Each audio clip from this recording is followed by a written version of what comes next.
I'm not, that's already been decided, that's not in front of me today. Okay, I can't undo something that's already been done by Superior Court. It's a totally different issue, so. Well, it might be that I allow him to return to the house, and so you're gonna have to find another place to stay, and we're gonna talk about that, but, you understand I'm stuck between a Superior Court order that states that he's to return to the home, which is also, in the best interest of the younger children to stay in the home, if he's gonna be primary residence, so it's something that I have to consider, but I'm taking into consideration what you said today, okay?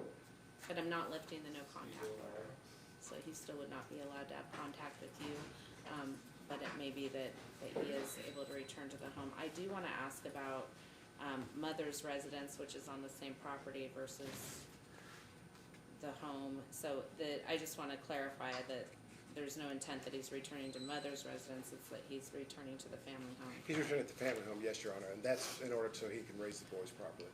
He could have stayed at mother's residence just fine, but it's not a good place for his boys, so he couldn't have raised his boys there.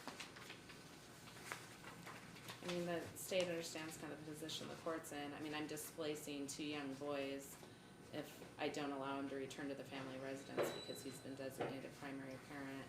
And I just wanna. I guess just so I'm clear,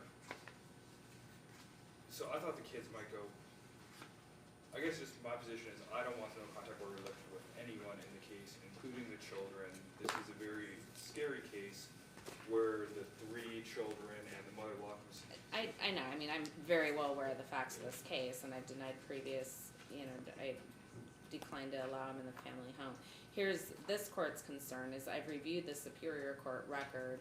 There's a previous guardian ad litem report in this case. There's previous findings by the court. This was a relatively extensive hearing from what I can tell in front of Commissioner Snyder, who had declarations from both parties as well as information from a guardian ad litem who did a relatively thorough report not that long ago regarding this relationship. And so the Superior Court has granted primary custody to the boys.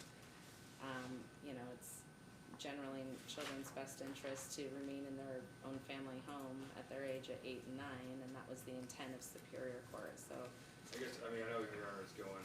For the record, we are still opposed, even if it means that the kids end up somewhere else. We don't feel it is safe for them to be with the defendant at this time. That is our position. I don't know what involvement the state would have to do if Your Honor kept it in place, but we don't feel it's safe for the defendant to be around the children. well, I understand that, but I'm going off of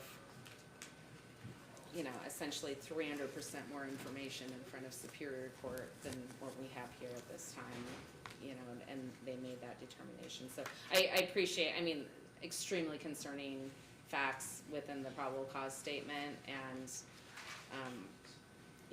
frankly, I really have concerns about what Superior Court has done as well based on those facts. Superior Court had the opportunity to actually hear both sides. Yeah, Unfortunately, when Your Honor was making the determination, Your Honor had only heard one side. Right. And we understand that's the situation. Was mother represented in the Superior Court matter? I believe his mother represented by an attorney in Superior Court, right? I have no idea.